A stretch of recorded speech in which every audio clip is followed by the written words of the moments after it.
Então, dando início à nossa segunda aula de História dos Avivamentos, eu queria ler com você, Felipe, um texto que é bem conhecido, que é o grande texto citado, por todos os nossos irmãos, principalmente os avivados e pentecostais, que é o texto de Atos 2. Queria ler esse texto do versículo de número... Quero ler aqui do versículo de número 1 em diante, de Atos 2,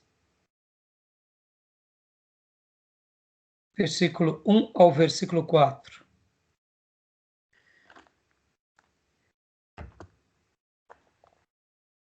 Profecia de Joel que se cumpre em Pentecostes e que continua sendo viva e real na Igreja do Senhor durante todas as demais gerações.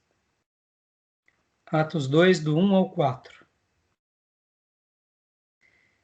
Chegando o dia de Pentecostes, estavam todos reunidos num só lugar. De repente veio do céu um som, como de um vento muito forte, e encheu toda a casa na qual estavam assentados. E viram o que parecia línguas de fogo, que se separaram e pousaram sobre cada um deles. Todos ficaram cheios do Espírito Santo e começaram a falar noutras línguas, conforme o Espírito os capacitava. Amém. Já oramos, mas eu queria fazer mais uma oração para Deus nos abençoar e abençoar cada aluno que um dia participar desse módulo. Vamos orar? Amado Deus, Pai bendito, quero te pedir, Senhor, que essa promessa que se cumpriu em Atos 2, que era a profecia de Joel, que são as palavras agora da Igreja Apostólica, e que é no derramar do Teu Santo Espírito, continue sendo assim sobre todos os Teus servos, em todas as gerações.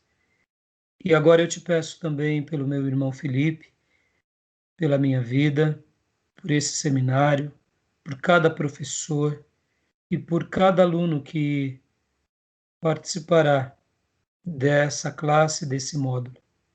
Derrama do Teu Santo Espírito sobre nós e que, ao aprender sobre a história dos avivamentos, possamos não só aprender, mas, principalmente, viver como um cristão cheio, abundante, pleno, avivado do Teu Santo Espírito.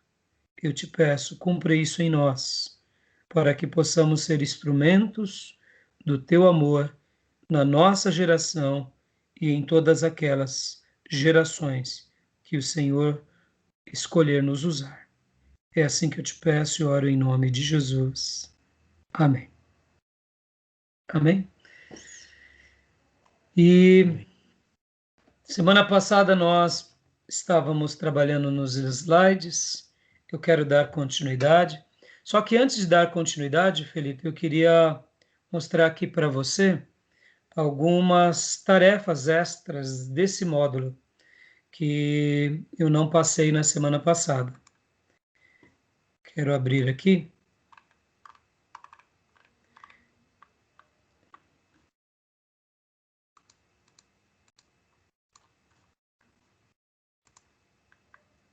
Consegue ver?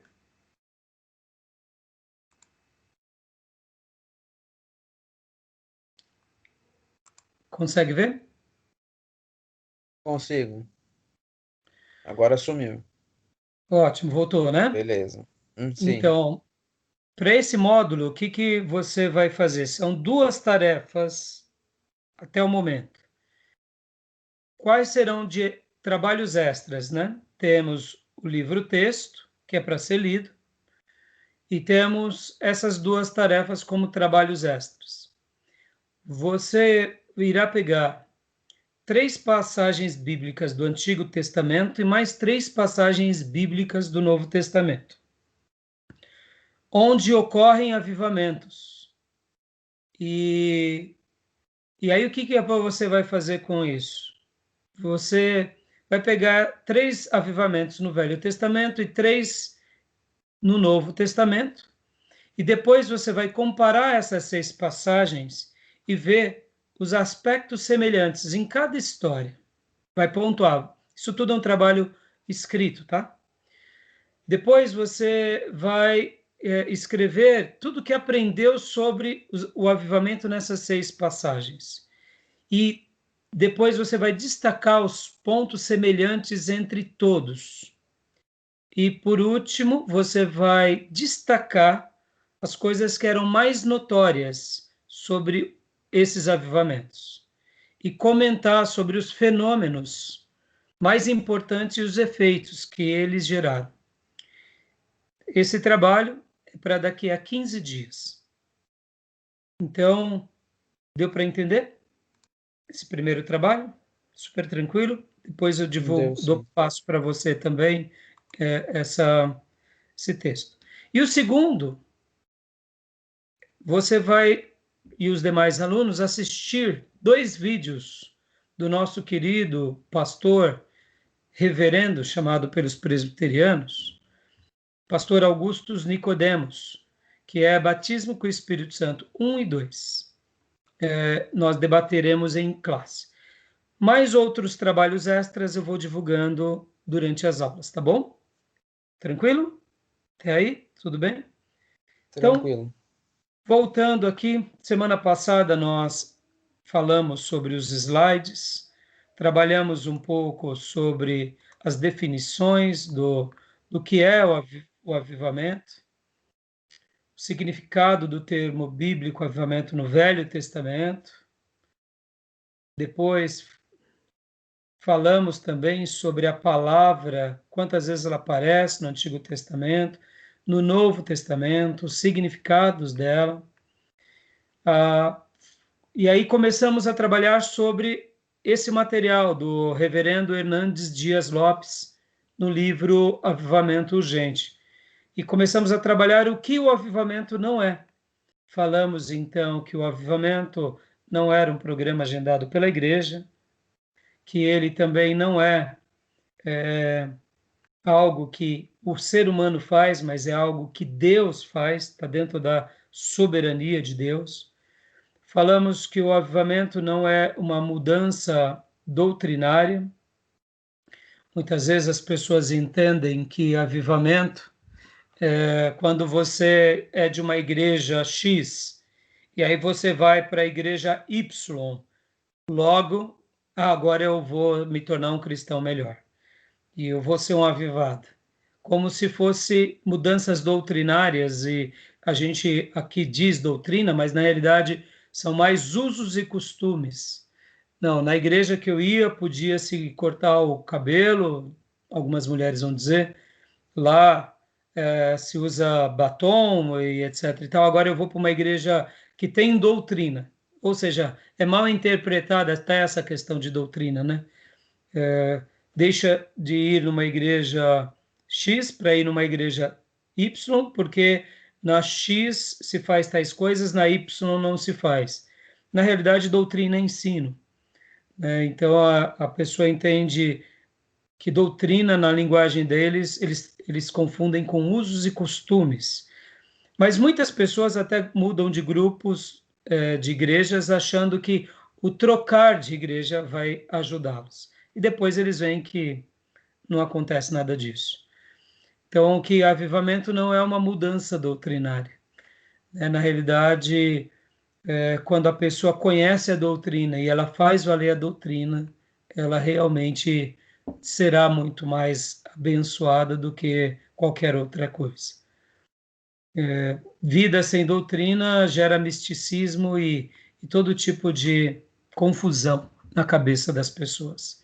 E paramos aqui, que avivamento não é mudança litúrgica. Esse ponto é muito interessante, né? Porque muitos fazem muita confusão sobre essa questão. Avivamento, eles confundem com liturgia, né? Então, pode ler aqui para nós agora, desse ponto em diante, por gentileza? Avivamento não é mudança litúrgica. Muitos crentes confundem avivamento com forma de culto, com liturgia animada, com coreografia e instrumental aparatoso. Louvor não é encenação, não é mimetismo, não é ritualismo, não é emocionalismo, não é apenas seguir formas pré-estabelecidas como bater palmas, dizer aleluia, amém e levantar as mãos. Louvor que apenas levanta as mãos para o alto, mas não as estende para o necessitado, não agrada a Deus. A Bíblia ordena levantar mãos santas ao Senhor num gesto de rendição e entrega. 1 Timóteo 2:8. Louvor em que a pessoa apenas saltita e pula, mas não vive em santidade, é ofensa a Deus. Louvor que apenas verbaliza coisas bonitas para Deus, mas não leva a Deus a sério na vida, é fogo estranho diante do Senhor. Lindas Aquele matou a palavras, né? pau, muito bom. Lindas palavras, não? Você vê, parece bobeira, né, filho? Mas nossa igreja, mesmo ela tendo toda a sua identidade batista nacional, avivada, olha que interessante. Mesmo com toda a maturidade que temos, nós ainda acabamos, querendo ou não, sendo levados a achar que o emocionalismo, um culto mais agitado, repleto de coreografias e um instrumental aparatoso, é sinal de que está tendo um avivamento, né? E isso tudo, querendo ou não, mesmo com toda a maturidade, a gente mesmo assim, a gente tem que tomar muito cuidado, porque parece bobeira isso, mas no dia a dia, a gente vê que não é bobeira, né? A gente vê que quantas são as pessoas que, em função de um culto mais emotivo, mais acalorado, acham que aquilo é um avivamento. Eu vi nascer os movimentos gospel. E ao ver nascer os movimentos gospel, no formato do Renascer e etc e tal, ali muitas pessoas, eu diria, foram chocadas nas suas igrejas, porque elas tinham aquela liturgia mais tradicional e quando viram aquela quantidade imensa de jovens se reunindo numa segunda-feira para adorar a Deus, falavam, isso é um avivamento. E a gente vê que, de repente, tudo isso, críticas à parte e elogios à parte, porque tem um lado bom e tem um lado negativo, mas é claro que cada um vai defender o seu lado. Mas a gente vê que isso não é avivamento. E aqui também fica uma outra observação para o lado mais emotivo do avivado e do pentecostal. Nós, como avivados e pentecostais, damos uma vazão enorme ao lado emotivo, saltitante, ou como chama o pentecostal, canela de fogo.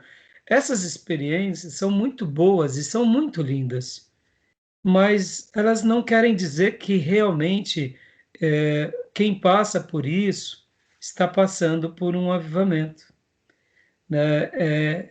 Então é muito importante a gente saber que a estrutura litúrgica ela pode estar regada de piedade e de fogo santo, ou a estrutura litúrgica também pode estar aparentemente sendo uma estrutura fogosa, mas com muito fogo estranho também. Por exemplo, quando a gente pega um culto de uma neopentecostal, eles têm um formato fogoso. Oram, cantam junto, expulsam demônio, mas quando a gente vai examinar à luz das escrituras, tudo aquilo que acontece, muitas vezes, tem muito mais fogo estranho do que naquela estrutura fechada de uma igreja histórica. Interessante isso, né? Nós, avivados, achamos que o histórico, num primeiro momento, ele é frio, porque ele não dá vazão à emoção. Mas quando a gente pega um grupo pentecostal, e principalmente neopentecostal, que a gente vê aquela interação, aquela dinâmica na igreja, e muitas vezes a gente vê até orações mais fervorosas, etc e tal. E de repente, a gente, quando vai avaliar à luz da palavra, e nota que, mesmo que essa estrutura neopentecostal fogosa tenha viés mais espirituoso, a sua essência, muitas vezes, é muito mais comprometedora, porque ela está muito mais distante da sã doutrina do que aquela igreja histórica. Olha, isso nos faz pensar demais. É claro que, para muitos de nós, essa questão de estrutura litúrgica não faz muita diferença, mas há 50 anos atrás fazia muita diferença nas igrejas históricas e nas igrejas avivadas e pentecostais. Antes do fenômeno dos neopentecostais, tinha uma grande diferença de uma igreja histórica para uma igreja pentecostal. Tanto é que, quando surge o movimento da Assembleia de Deus e a Congregação Cristã do Brasil, os históricos, ao ver a prática e o culto desses irmãos, de cara já rotularam que eles eram heréticos. Porque pensa assim, Felipe, enquanto a gente está aqui estudando, a gente está aqui buscando e tal, e hoje a gente tem todo esse acervo histórico de 100 anos, 120 anos, se a gente pode dizer, em média, a gente já viu muita coisa e aprendeu muita coisa. Mas para um grupo fechado que tinha ali as suas bases, de repente vê um grupo dentro da igreja começando com línguas e começando com fogo, orações, expulsa demônio, e aí o pastor já olha e fala: "Pá, esses irmãos alucinaram." Então era muito estranho para eles. Por isso que o segmento pentecostal de cara foi rotulado. Claro que depois, com o passar dos anos, os irmãos históricos viram que os irmãos pentecostais eles eram pessoas dadas a uma experiência. Ou seja, a liturgia dele era diferente da liturgia histórica. E aí também os irmãos pentecostais, por sua vez, deram a mão à palmatória, falando: não, os nossos irmãos históricos são uma benção. Eles só não entenderam a nossa maneira de cultuar a Deus, de fazer igreja. Pode ver que hoje é uma interação muito linda entre essas igrejas. Graças a Deus por isso, né? Mas essa questão de mudanças litúrgicas, elas são muito fortes, né? E aqui o nosso querido pastor, ele expressou com muita sabedoria, né? Com muita clareza. Vamos lá. Quer comentar alguma coisa a mais? Não, acho que e essa fala do Hernandes, ela equivale tanto aos históricos quanto aos pentecostais. Eu que estou envolvido com o Ministério de Louvor acho que desde quando eu me converti praticamente, eu vi todas essas mudanças acontecerem e tenho visto que a igreja brasileira ela importa muito ideias lá de fora que funcionam às vezes lá para fora, né? Ou muitas vezes Sim, uma ideia é um fogo estranho lá de fora e o pessoal importa através do gospel para cá, né? Então eu vi essas mudanças, era diferente na década de 90, no início dos anos 2000, com o advento, né, da Igreja Batista da Lagoinha, melhorou um pouco, mas depois foi perdendo a forma também. Hoje a gente tem um outro tipo de, de liturgia acontecendo e é tudo importado lá de fora. É impressionante. Então a gente tem que tomar muito cuidado. Eu sempre falo pro pessoal do Ministério de Louvor, eu falo Ministério de Louvor porque é a parte de artes que a gente tem no momento, né? A gente tem que tomar muito cuidado com letra, com o que está escutando, com o que está ouvindo, né? sim, sim. Sempre à luz das escrituras, ver o que, se não fere, né, a sã doutrina, e o que a gente está fazendo, né, emocionalismo, né? O que ele falou aí nessa parte aí, isso aí tem que estar gravado na nossa cabeça sempre, sempre revendo. Pra gente, muitas vezes a gente vai se desviando, a gente não percebe, é muito sutil. Sutil. E sobre isso que você acaba de dizer, né, filho? É, é uma observação que, vamos dizer assim, a igreja, por que ela tem muitas vezes, ela acaba caindo nessa sutileza? Tem uma explicação. A igreja ela é terapêutica. A música também é terapêutica. E querendo ou não, vamos pegar agora nesse momento da pandemia. Está sendo muito opressor, porque as pessoas não estão podendo ir para a casa de Deus para chorar aos pés de Deus. Olha só, está sendo muito opressor. Mas vamos voltar um pouquinho antes da pandemia. A pessoa muitas vezes ela está aflita, e quando ela está aflita, ela vai para a igreja, ela vê um louvor que de repente fala com ela, ela se entrega àquilo. E é um misto de devoção, de adoração, de teologia e de emoção. Então, por isso que, ao mesmo tempo, as pessoas acabam não percebendo os engodos, né? E acabam se lançando. Você foi muito feliz ao citar a Lagoinha, porque, querendo ou não, ela trouxe um viés novo para a igreja de adoração na sua essência. E aqui, até fazendo também um elogio, pensando um pouco, é uma obra de Deus na vida deles, porque como pode uma igreja local ser um instrumento tão abençoado no mundo, né? Não vamos nem colocar no território nacional. É só Deus mesmo fazer um negócio desse. É inédito. Ao mesmo tempo, também, você vê que é uma coisa que eles também, se não saberem, se não souberem lidar, como algumas vezes aconteceu, eles acabam caindo em alguns engodos, porque do dia para a noite é uma igreja local forte, mas é uma igreja local forte ali. De repente, quando vai ver, eles estão fazendo movimentos no nosso país de uma expressão praticamente nacional. O que a Marcha para Jesus realizava aqui em São Paulo, a Lagoinha conseguia fazer onde ela ia. É uma coisa inédita. Então, ao mesmo tempo, imagina o assédio da mídia, o assédio das vaidades, né? Ou seja, a Enorme. gente vê que não é fácil para eles, né? Numa hora dessa. E aqui eu queria também fazer um outro comentário, filho. Isso é muito legal para a gente fortalecer que avivamento não tem nada a ver com emotividade, com mudança litúrgica, né? Concluindo só o elogio à Lagoinha. Pensa assim, né? Ser usado de uma expressão nacional e mundial é muito grande, é muito grande. Uma pessoa de repente está ali na sua cidade, está ali cantando na sua igreja, e quando vai ver ele está ali cantando no mundo. Vamos dizer assim, vira um astro. É uma coisa muito muito maior do que a gente pode imaginar. E que Deus conserve eles em meio a tudo, para que eles jamais se percam, que eles sejam instrumentos de Deus mesmo, porque essa é uma área que o inimigo trabalha muito, né? Levando à vaidade.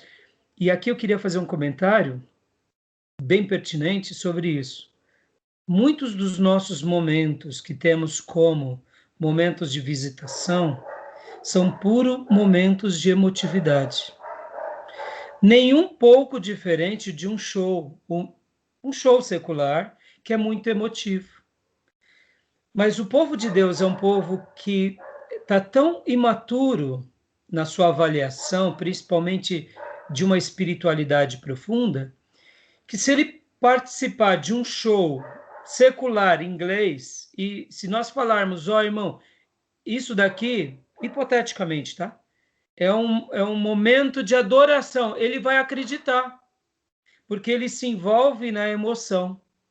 Então, nota que a igreja brasileira, e quando você citou muito bem que é exportado lá de fora, pode ver como que a igreja americana ela trabalha muito no marketing e muito na emoção.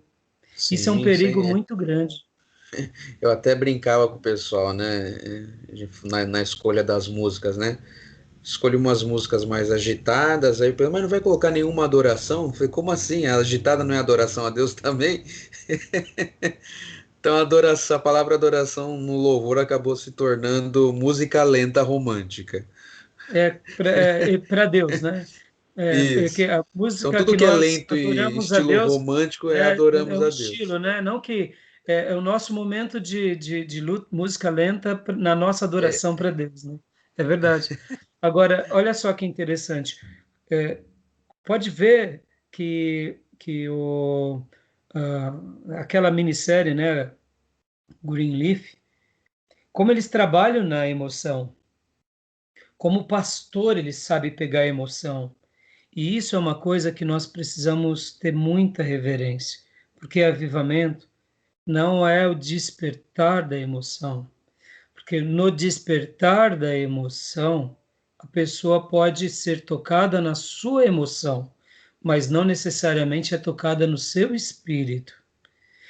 E aquilo que é na emoção, que é na alma, não necessariamente perdura, na semelhança de um livro de autoajuda. Por isso que o verdadeiro louvor, ele toca no espírito. E tocando no espírito, aquela alma louva a Deus, e louvando a Deus, uma graça é dada a ela. E quando essa adoração é uma adoração realmente em espírito e em verdade, essa vida é tocada e essa transformação se mantém, porque é espiritual. Então, essa questão litúrgica parece bobeira, parece simples, mas o nosso querido reverendo Hernandes foi muito feliz e ela é importante porque, mesmo sendo avivados, a gente acaba caindo em gotos, né? Vamos dar continuidade, então? vamos lá. Pode ler. Louvor que não produz mudança de vida, quebrantamento, obediência e não leva as pessoas a confiarem em Deus, não é louvor, é barulho aos ouvidos de Deus. Assim diz o Senhor: afasta de mim o estrépito dos teus cânticos, porque não ouvirei as melodias das tuas liras. Amós 5:23. Fantástica É, essa descrição. é forte isso, né? As Forte. pessoas pensam que são bobeira, mas não é não. Uma coisa, sabe, filho, e que me marca, e eu tenho muito. Vou fazer uma crítica aqui com toda reverência e aqui é uma aula, então as nossas críticas é para nos melhorar, críticas que devemos fazer a nós mesmos. O mal que nós temos como avivado e pentecostais é esse. Nós entramos num culto fervoroso, parece que a gente aperta um botãozinho de fervor e a gente entra ali numa dimensão espirituosa.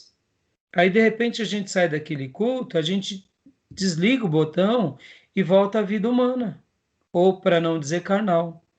Isso me assusta. Isso me assusta. Eu cansei de ver esses acontecimentos e isso me assusta. Por quê? Porque a gente já vai falar isso em outros pontos, mas o verdadeiro adorador, ele adora aqui, no trabalho, na escola, na vida. Ele adora enquanto tem o seu dia a dia. E quando ele entra num ambiente mais espirituoso, aí ele adora mais. Ele não aciona o botão está aceso e acionado o tempo todo. Essa separação entre sagrado e profano, isso é perigoso. E aqui os avivados e pentecostais pecam demais sobre isso. Basta fazer uma oração fervorosa e ali parece que todo mundo aperta um botãozinho. Isso me fez lembrar uma vez um pastor carioca que ele tem um trabalho muito forte com as pessoas do crime, os presos, presidiários. E um dia esse pastor carioca, ele foi no baile funk. Chegou lá no baile funk, todo mundo falou, é o pastor, tal, todo mundo respeitou. E aí ele foi lá e deu uma palavra. Todo mundo ficou quieto. Aí ele falou, eu vou cantar um hino. E todo mundo do baile funk cantou com ele. Aí o que isso representa? Em primeiro lugar, um homem de Deus ousado, que Deus continue conservando ele. Mas, segundo lugar, representa uma coisa horrorosa. Só canta essas músicas quem conhece, ou seja, desviado, que não é lugar para uma pessoa estar. Mas ele apertou um botãozinho, né? Os desviados. Eu sei que ali Deus estava fazendo uma obra e eu não estou querendo fazer juízo de valor à obra que Deus estava fazendo usando esse vaso. Mas A me questão aí não é o assusta essa pastor, né? mentalidade. Hã? A questão aí não é o pregador, a Não é o questão aí é os que estavam pregador. no baile funk, né? Eu vejo isso Exato, todo dia na escola. exato. E isso me assusta. Por que isso me assusta? Porque apertar esse botão, entrar no ritmo, sabe, isso é horroroso. Isso daí acaba sendo uma escravidão espiritual em que a pessoa vicia trocar de ambiente. Na igreja adora, no mundo xinga. Não combina. Na igreja louva, no mundo é carnal. Então, falta do quê? De uma entrega total, né? Então, a gente sabe que Deus não aceita isso, né? Continuando,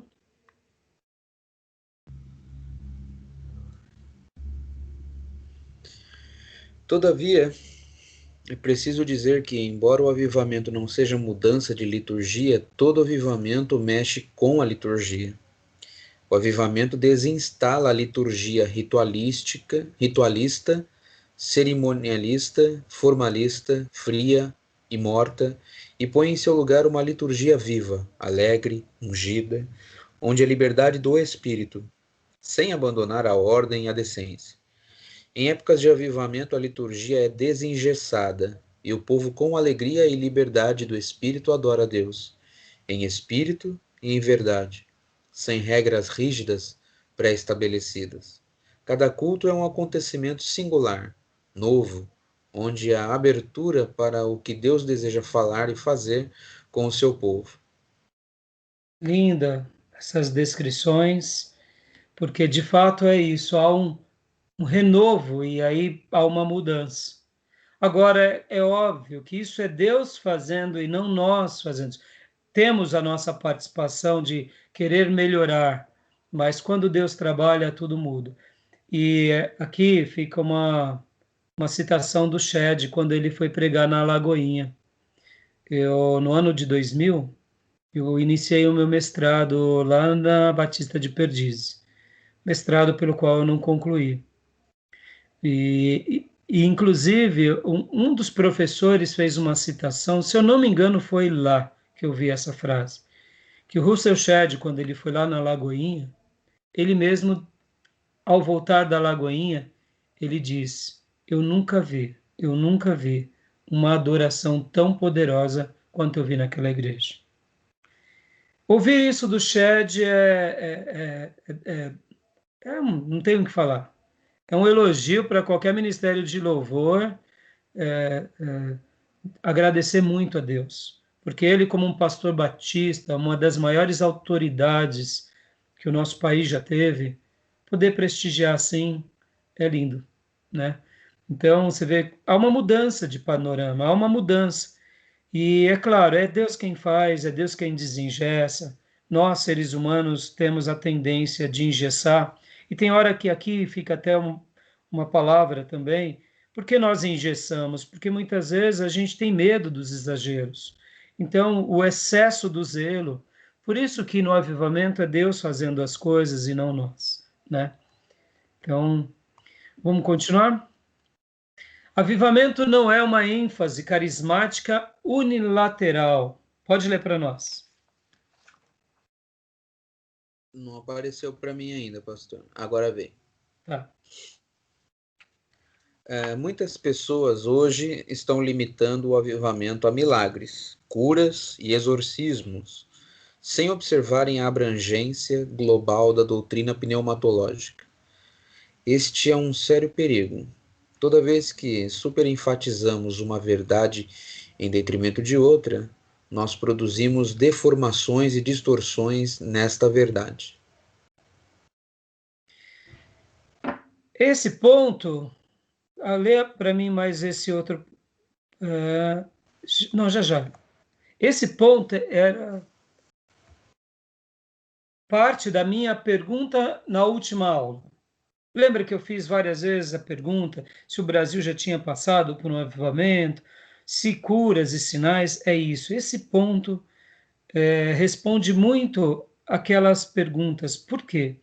Muitas vezes nós temos, como eu mencionei na semana passada, nós temos um grupo que começa um trabalho singular e nós, ou esse grupo, se autodenomina como o grupo avivado.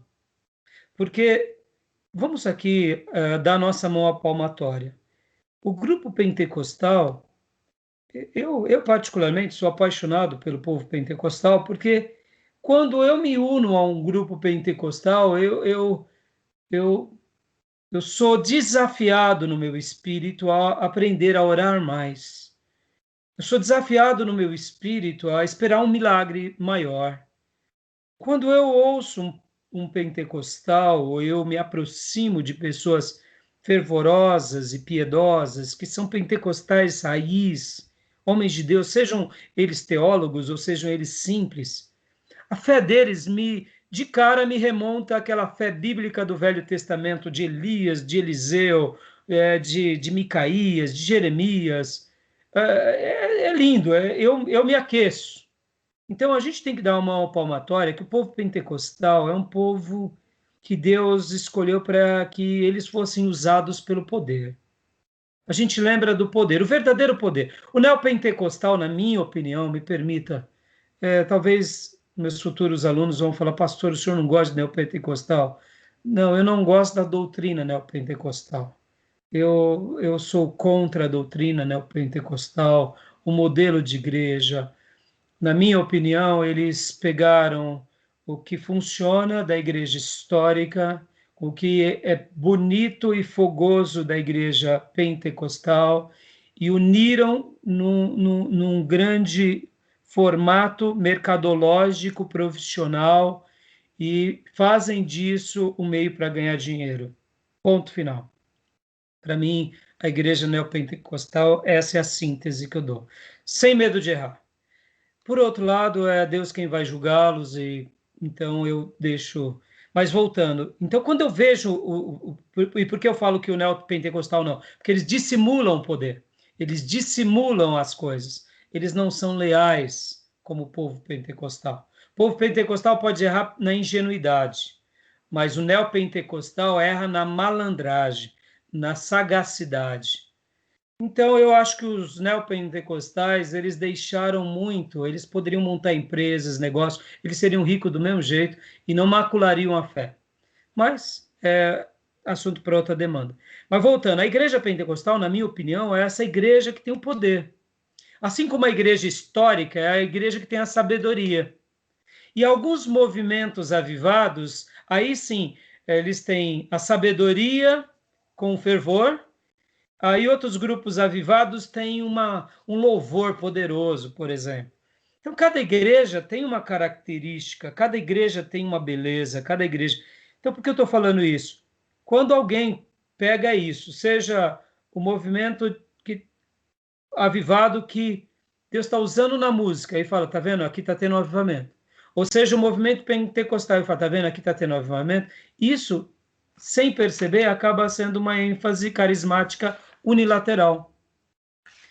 Por exemplo, se Deus nos usar ou levantar uma geração de Billy Grahams para pregarmos poderosamente e muitas almas se converterem, também é um movimento carismático unilateral.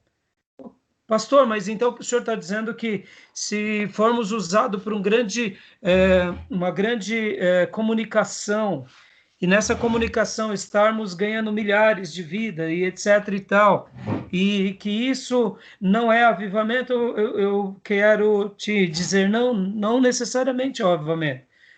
Nós estamos sendo usados para uma grande colheita. Nem toda grande colheita é avivamento. Assim como nem toda cura é avivamento, assim como nem todo louvor é avivamento. Uma coisa unilateral não necessariamente é avivamento. Por exemplo, há momentos na história da igreja que igrejas, por exemplo, uma igreja, por exemplo, nos Estados Unidos, lá no Texas, pastor Billy Graham comenta sobre isso numa das suas mensagens. Teve um crescimento estrondoso. E foram perguntar para o pastor o que ele estava fazendo para que a igreja dele se tornasse uma igreja tão poderosa. Ele disse: eu só estou pregando a palavra. Aí você diz: então era uma pregação poderosa e ele pregava ininterruptamente, texto por texto. Uma igreja batista no Texas, logo no início do ministério de Billy Graham, um pouco depois, ele faz menção a isso. Então, olha que coisa. Então, essa pregação poderosa era um avivamento? Não, não necessariamente. É um movimento de salvação, de uma edificação de uma igreja, na palavra, que já já a gente vai falar sobre isso, que é uma característica, a principal com relação ao trabalhar do avivamento, mas é um crescimento, eu diria, que não necessariamente se consolida como um avivamento. É um povo que está se tornando maduro, pleno. Então é interessante isso. Né? O movimento unilateral, ele pode ser lido, e isso é para nós, filho, uma coisa que a gente precisa tomar muito cuidado. Porque amanhã Deus pode escolher a gente para a gente fazer uma obra extraordinária. E se Deus escolher a gente para fazer uma obra extraordinária, a gente vai se gabar. E uma das coisas que o diabo faz muito com esses que são usados por Deus é a soberba. A pessoa, quando vai ver, se perde com a soberba. Então, não é para ser assim. A soberba tem que ser trabalhada. Deus pode nos usar. Se Deus usou Jonas como um profeta rabugento, por que não pode usar a gente? Pode usar. E se ele usar, quando eu conheço a história, quando eu conheço esses fatos, a gente não dá muito espaço para a soberba.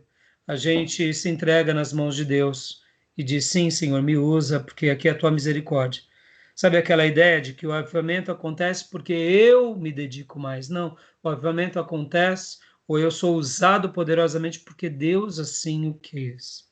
Pode ver que existem grandes filhos de Deus que vivem para Deus e muitas vezes eles serão só bons pais e nunca vão ser grandes pregadores para multidões. Mas eles vão frutificar na sua casa, nos seus parentes, nos seus vizinhos. Vão dar muito fruto, mas naquela dimensão de algumas dezenas. Enquanto outros vão ser centenas, outros vão ser milhares. Nenhum é maior do que o outro, é a vocação de cada um, né? A gente vai trabalhar muito isso em teologia pastoral. Você teve teologia pastoral? Já sim. Ah, então você lembra sobre vocação, você viu. Beleza. Vamos lá então, continuando aqui.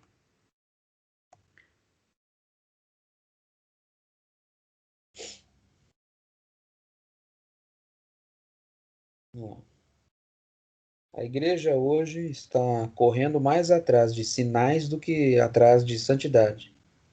A igreja hoje empolga-se mais com milagres do que com vida cheia do Espírito. A igreja hoje anseia mais as bênçãos de Deus do que o Deus das bênçãos. A igreja hoje busca mais uma vida antropocêntrica do que teocêntrica. Avivamento não é efervescência carismática. Uma igreja pode ter todos os dons sem ser uma igreja avivada. Avivamento não é conhecido pelos dons do Espírito, mas pelo fruto do Espírito. Isso é uma verdade. Maravilhoso, não? Maravilhoso. E é aqui que entra uma coisa para a gente repensar o tempo todo. Há fruto do Espírito ali, naquela igreja? Há. Há fruto do Espírito naqueles membros aonde eles estão? Há. Então Deus está com eles. São vidas avivadas. Se o avivamento ainda não veio, é por outra razão. Porque a igreja de Corinto é o grande exemplo de uma igreja repleta de dons sem ser avivada. Pelo contrário, é uma igreja doente e problemática. Então, essa é uma questão muito, muito legal para que a gente repense, reflita e avalie. Essa questão da igreja, é, como ele bem mencionou aqui, antropocêntrica, né? Antes de ser teocêntrica. Pode ver que hoje é tudo o que importa ao homem e não a Deus. Isso é uma pérola. Continuando Ele aqui. escreveu isso, pastor? Como? Quando ele escreveu isso? Esse é um livro que ele tem. Ele tem um livro, tá? Uhum. Depois eu te passo o nome do livro.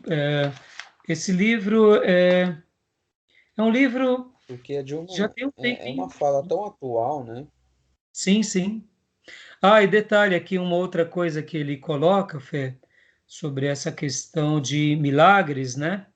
E bênção. Hoje eu diria o seguinte: você pode ver que a gente poderia acrescentar que movimentos, né? Pode ver, o movimento G12, ele veio para quê? Para querer ser o grande despertar de tudo, né? E hoje a gente já não ouve mais de G12, né? Pode ver. Por quê? Porque é um movimento, né? Você pode ver que nós, seres humanos, somos tendenciosos aos modismos. Por isso que avivamento não é nada disso. Agora, o quinto ponto, a gente vai ver literalmente isso, ó, avivamento, concluindo aqui, ó, avivamento não é uma ênfase carismática unilateral. É verdade que em épocas de avivamento, os dons são buscados e exercidos para a glória de Deus e a edificação da igreja, mas a ênfase carismática não é o sinônimo de avivamento, ou seja, não é isso, não é essa a questão, né? Quinto, avivamento não é modismo. Ah, isso é legal, pode ler para nós.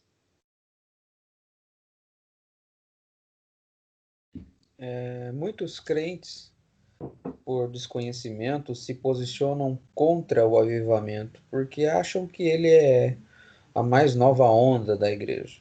Acham que o avivamento, ou que avivamento é uma coqueluche moderna e uma inovação sem nenhum respaldo bíblico e histórico. Certamente, avivamento não é uma onda, não é um modismo. Ele possui firmes lastros históricos. Ele é nossa herança e nosso legado e deve continuar sendo nossa aspiração e nossa busca constante. Glória a Deus, né? Diz tudo, essa palavra não, não é. Ah, agora vamos usar o avivamento para encher a igreja porque Deus está, entendeu? É óbvio que no avivamento, todas as igrejas, de uma forma ou de outra, acabam enchendo as suas igrejas, as pessoas são atraídas a Deus, mas as pessoas fazem, muitas vezes, de certos movimentos, ou do nome avivamento, literalmente, como o pastor Hernandes disse, uma coqueluche. É um meio de querer dizer, ó, oh, nós estamos aqui fazendo uma grande obra para querer encher os olhos das demais pessoas. Agora, enquanto ele não vem, a gente ora, a gente batalha, a gente luta. Ah, e se ele não vem? A gente continua batalhando, a gente continua lutando. E é por isso que a oração ela é um carro-chefe sobre essa questão. Por isso que ela é importante para todos nós sempre orarmos, né? Continuando então, avivamento não é uma visão dicotomizada ou dividida da vida. Muitas pessoas, quando começam a buscar avivamento, saem da realidade e enclausuram-se nos castelos inexpugnáveis de uma espiritualidade isolada e monástica. Tornam-se tão espirituais que já não sabem mais conviver com a vida, isolam-se, fazendo da vida uma caverna de fuga. Querem sair do mundo em vez de serem guardados do mal. Dividem a vida entre sagrado e profano, corpo e alma, matéria e espírito. Acham que Deus está interessado apenas nas coisas espirituais. Acham que Deus só olha para a vida de trabalho na igreja, sem observar os negócios, a família, o trabalho, os estudos e a vida do dia a dia com o mesmo interesse. Sai para o outro extremo, né? Sim, exatamente. Eles é aquilo. Eu sei que o momento em que Deus nos visita é um momento inédito e histórico. No entanto, se refugiar, se enclausurar, não vai nos levar necessariamente a um patamar de espiritualidade. Pelo contrário, é na interação com a vida e com os dilemas da vida que aquilo que aconteceu no nosso espírito agora vai ter mais efeito. Pode ver que John Wesley, o grande avivalista, ele lutou pelas causas sociais na Inglaterra, ao mesmo tempo em que pregou sobre avivamento. Finney também pregou ardorosamente contra a escravidão nos Estados Unidos no século passado, ou retrasado, ao mesmo tempo que foi o maior avivalista do seu país. Eles tinham também uma mensagem, eles estavam entre os que sofriam. João Calvino atacou com veemência os juros extorsivos em Genebra naqueles dias. Ou seja, por mais que eles estavam vivendo um momento extraordinário, eles tinham olhos para o que sofrem, como que está acontecendo agora no nosso país. Agora, essa é uma linha muito tênue, onde o pastor, onde o obreiro, o seminarista, ele tem que saber entrar e sair. Porque muitas vezes a gente acaba entrando numa causa social, política, ideológica, quando vai ver a gente vira um político cristão, sendo que para a gente se perder é muito fácil, a gente tem que ser um cristão político, um cristão com uma defesa, porque senão a gente acaba se perdendo. Essa questão de ser separado, né, é muito errada. E isso é para os dois lados, o lado dessa ideia dos monastérios e pelo lado também do relaxo, né? Porque aqueles, como eu disse há pouco, do botãozinho. Então, na igreja é consagrado, sai da igreja não. Agora aqui é a selva de pedras, aqui é a lei do mais forte, o problema é seu, irmão. Eu me lembro de uma vez, eu já contei isso, que eu tinha um irmão que eu ajudei muito ele no pregão, e em certa ocasião eu precisei comprar um teclado para nossa igreja, eu fui falar com ele, e eu falei, puxa, você está vendendo o teclado? Então, puxa, que bom, vê um preço melhor para a nossa igreja, né? Tendo em vista que ele conhecia a nossa realidade, ele era de uma igreja grande, de um setor muito grande, uma igreja só de músicos da orquestra tinham mais de 50, com mais 50 do coral, mais de 100. Então, era uma igreja muito rica, muito abençoada. E aí ele, tá, preço melhor, tá bom. Te vendo a 2.000. Eu falei, mas você estava me vendendo a R$ 1.500 o teclado. Eu falei, você pediu para melhorar, eu vou melhorar para mim, não para você. Eu falei, pelo amor de Deus, meu amado irmão, como você... E isso porque eu tinha ajudado muito ele. Ele falou, você pediu para melhorar. Eu falei, filho, é reino aqui, é reino, eu estou falando como reino. Esquece, cancela tudo. E já falei, Deus tenha misericórdia da sua vida. Ou seja, você vê, parece bobeira, mas há uma disputa, há uma... Isso é fruto do quê? De uma vida dicotomizada para o mal. Porque aqueles que se enclausura para até buscar mais santidade, eles podem até pecar porque eles não participam muito das causas sociais, mas eles estão querendo se aproximar mais de Deus. Só que eles esquecem que eles vão se aproximar mais de Deus vivendo a vida do dia a dia.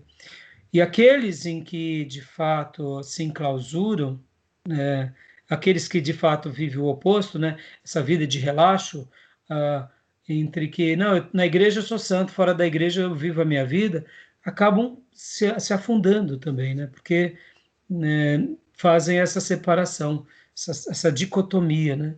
Não tem como a gente dividir. Eu costumava dizer lá na bolsa que eu era pastor em todo lugar, eu era um pastor na bolsa.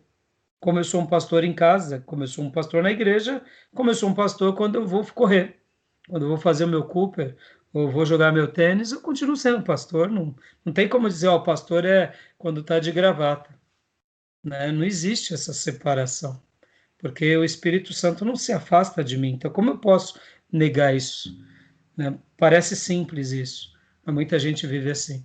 Pode ver a maneira que vive a vida, a maneira que faz os negócios, né? Continuando, avivamento não é uma visão dicotomizada. Continua para a gente. Esta não é a visão bíblica, nem a visão do verdadeiro avivamento. Tudo em nossa vida é vazado pelo sagrado. Toda a nossa vida é cultica. Todo o nosso viver é litúrgico. O grande avivalista John Wesley lutou pelas causas sociais na Inglaterra, ao mesmo tempo que pregou sobre o avivamento. Finney pregou ardorosamente contra a escravidão dos Estados Unidos no século passado, ao mesmo tempo que foi o maior avivalista do seu país. João Calvino atacou com veemência os juros extorsivos em Genebra. O avivamento sempre traz profundas mudanças políticas, econômicas, sociais e morais. O avivamento não leva a igreja à fuga, mas ao enfrentamento. É Isso é isso que eu fantástico, uma acabei coisa. de Aham. citar. As palavras que eu citei eram baseadas na apostila que é também o slide. É por isso que o avivamento ele causa mudança na sociedade, né? Você ia falando alguma coisa? Não, eu acho que nós vivemos num estado de, de morbidão, muitas vezes, na igreja brasileira, em que não há um enfrentamento de causas importantes, né, como a gente tem visto. Temos visto alguma certa mudança, sim. Eu creio que Deus tem despertado muitas pessoas nesses últimos tempos, mas ainda falta um enfrentamento veemente da igreja sobre algumas causas, Sim, né? Sem deixar de ser do evangelho. Não quer dizer que é que muitas vezes a igreja brasileira, seja histórica, ou seja a igreja pentecostal, até mesmo a neopentecostal, ficam fechadas nas suas bolhas e sim, não se interessam pelos assuntos sociais.